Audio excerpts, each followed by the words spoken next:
Hello my friends and welcome, my name is Dennis and this is the latest update from Ukraine. Let's go! And also, I want to skip speaking about Donald Trump today, at least in this video, because I want to have day off from his madness. That's why right away we're gonna speak about crazy Russian motorcycle attacks or no. Well, guys, believe me or not, but it is a Ukrainian army. Yeah, Ukraine took the idea to storm enemy positions using kind of the quick and nimble transport as dirt bikes. Our guys are on a training using those dirt bikes and how to attack with those mobile groups. Probably it will take them several more weeks to master the skills of those attacks. For now, Ukraine implemented that experiment in Skala Brigade. Skala means rock. Well, from this video and comments about it, and they took some of the interviews with our guys, well, our soldiers understand the risks of those attacks, but nevertheless, they want to try it out. And the motorcycles, well, they're quite capable for those particular needs, but my friends, there is no any armor. And watching those videos with the Russian motorcyclists, well, I cannot imagine watching the same stuff with the Ukrainian soldiers. It may in a way demotivate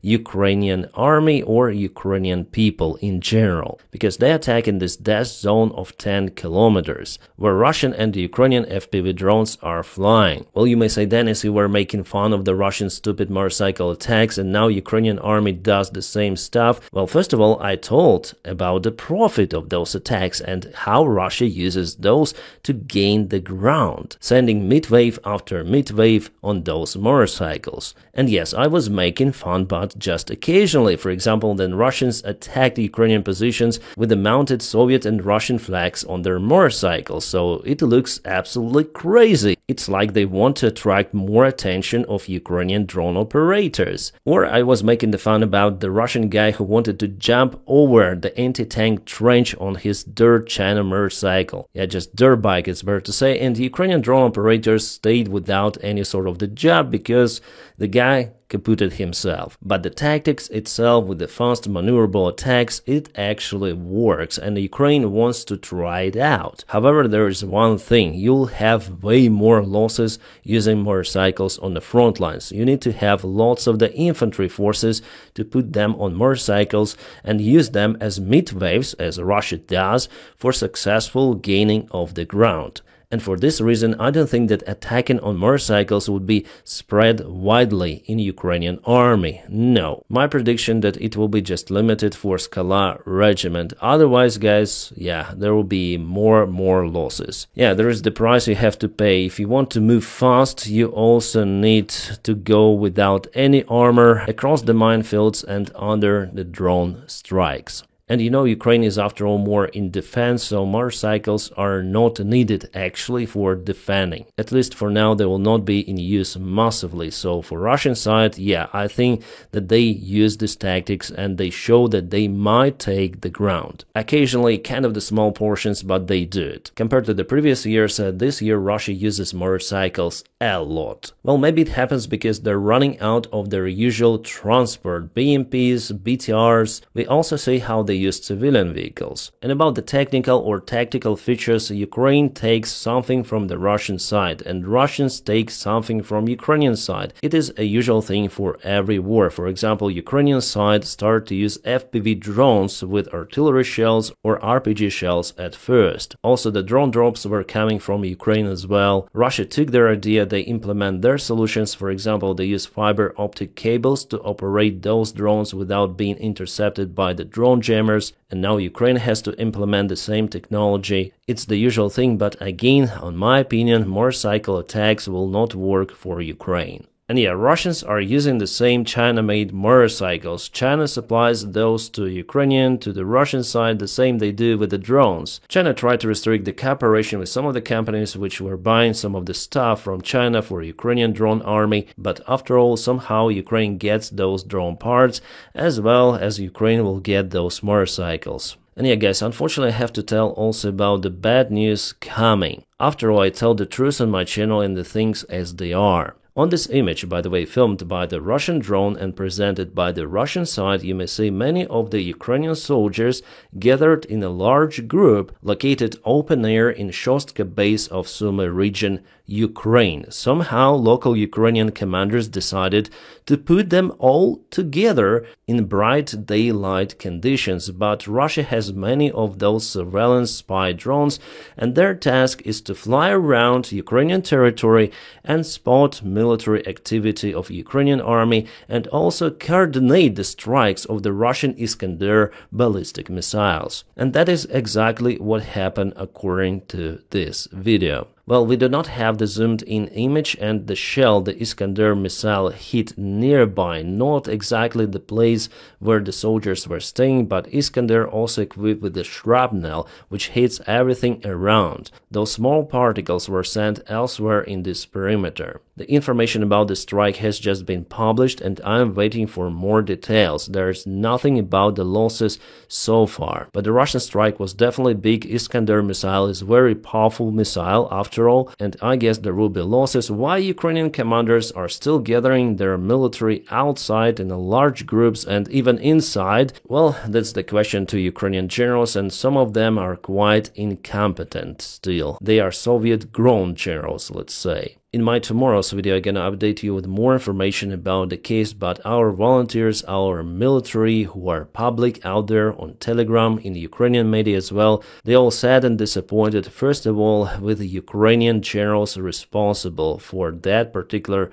facility. And by the way, it happened not just here, but Russia in the same way hit Ukrainian Patriot launchers, the other military gathering groups, so it happened before already. It shows that the same mistake is happening again and again.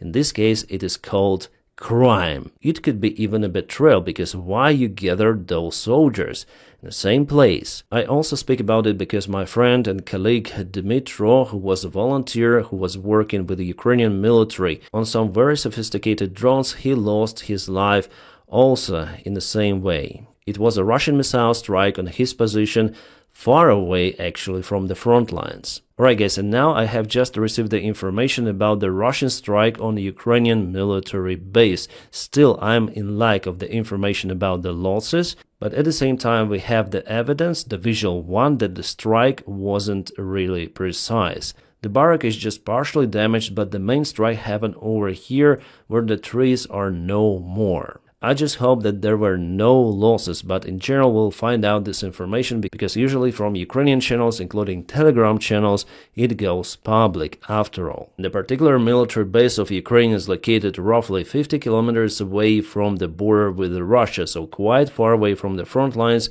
but Russian Iskanders, they have the range of 550 kilometers, plus the Russian surveillance drones may fly for 100 kilometers easy. Unfortunately, this time Russians managed to strike Ukrainian base. And guys, here I want to thank my Patreon supporters and also members of the channel. Guys, thank you so much for keeping me running.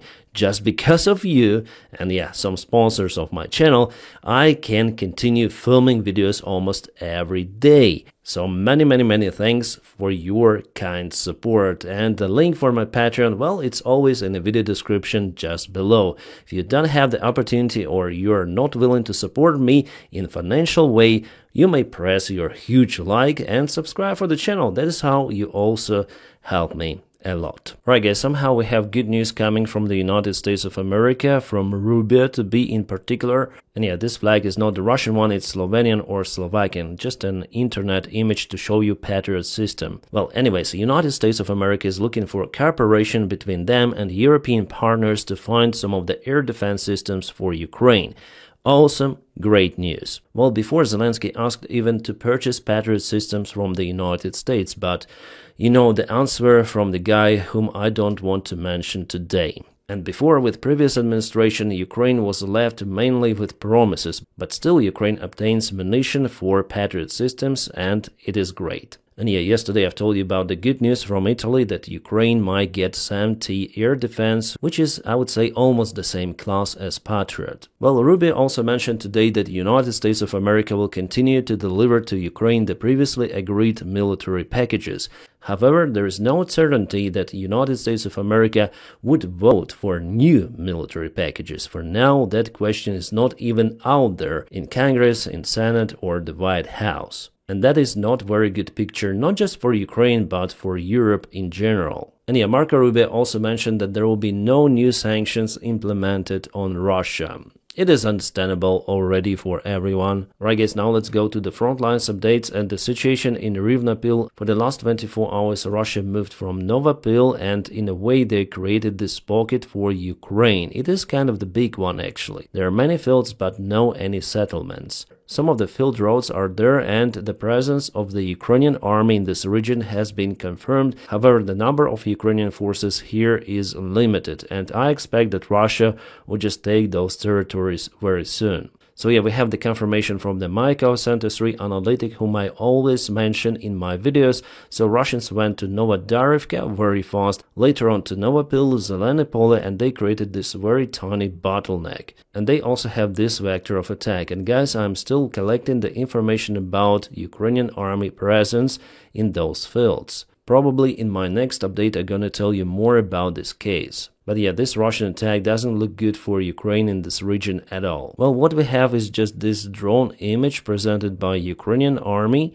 So Ukrainian army hit the Russian one in that position. That's all we have. And it was published yesterday. So in a way, Russians tried to assault from Novosilka as well. And also you see that here Ukraine lost the tank, and actually we have the confirmation about it. Well, Russia also has losses. It was definitely something really big. I cannot show you this image fully here on YouTube. Yeah, what can I say, that the fight is ongoing, the front lines are boiling, but sometimes Russia manages to pocket Ukrainian forces, causing Ukrainians to retreat and leaving positions very fast. Why is it happening like that? Well, because Russians, they still have advantage over Ukrainian army, unfortunately. And the only way how Russia might agree on peace deal with Ukraine is the inability for the Russian army to advance on front lines at all. And actually, I think that it could happen. Well, not this year, but in the coming years.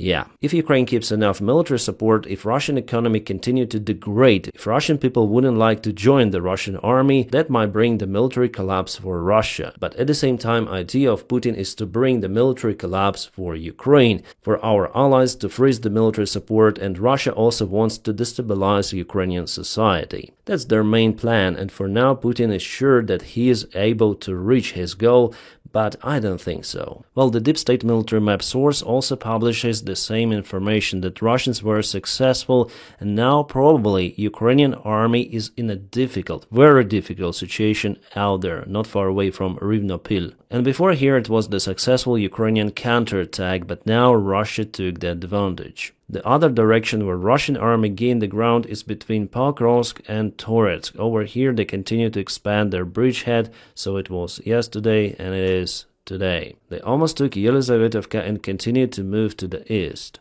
This Russian advancement is the great threat for Pokrovsk, Mirnograd, and for Toretsk actually. Ukraine was defending those settlements. For Pokrovsk it was really a successful defense for Ukraine. In Toretsk, well, Russia still cannot get the town fully, but here probably Russians found the weak spot and they went all in over here, expanding it across the highway, which is unusable for any sort of the supplies, both for Russia and Ukraine, because Ukraine also hit Russians really hard with FPV drones and artillery. Well, according to some of the sources, I still need to confirm those, Ukraine has expanded the territorial gains in the Kursk region. But for now, guys, honestly, I don't have the robust evidence of that information. Yesterday, there was the fight at the border between Ukraine and Kursk. Yeah, not far from Veselo village, there were reports, but about the territorial gains, I guess it is early to say. There was also the attempt of the Russian army to attack Ukrainian positions not far away from Pokrovsk, but this attack totally failed for Russians. Yeah, this time they found even some of the BMPs and they put huge electronic warfare on the top, but it didn't help. All of the Russian BMPs were just kaboomed, and I'm gonna publish it on Rumble. A Russian puppet Simeon, who lost the presidential elections in Romania, called the court of the country to cancel the elections result. It's the usual thing for those populist idiots. Elections were rigged. What else can they say? But it seems like we have the other idiot. His name is Pavl Durov, and guys, I was wrong about the guy. He retweeted Simeon post saying that I'm ready to come and testify if it helps Romanian democracy. The Romanian democracy is now alive because this guy is not a winner. But Pavl Durov clearly defends Simeon here. And Pavl also accuses the French side because France wanted to restrict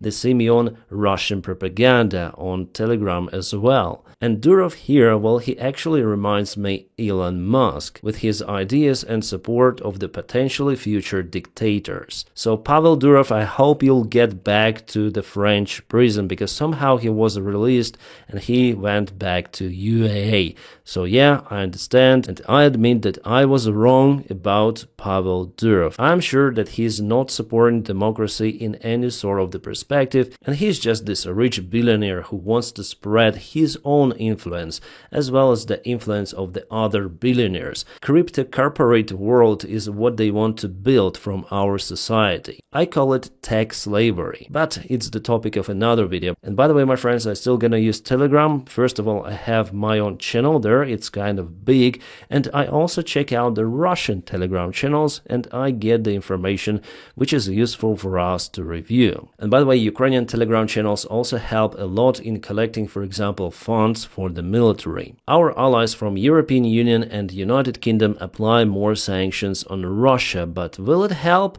Actually, I don't think so. Yeah, it may harm in a way the Russian economy, but as it was announced before, United States is not participating in the sanctions, which means that the meeting that took place in Ukraine 10 days ago, then the leaders of the powerful European countries gathered and told that they agreed the sanctions package together with the United States. Well, that talk doesn't mean anything now. More sanctions applied by UK and European Union, well, they don't matter that much compared to the military support of Ukraine. Ukraine should obtain more from Europe too. Alright guys, and for now, please don't forget to press your huge like to this video. By doing so, you help me a lot, and as usual, I wish you all a peaceful sky wherever you are, and have a great time. And yeah, I'll have the question of what is that out there? It is the copy of Rolls-Royce turbofan engine. Just look at this. Wow, such a nice model. We'll stay there for some time.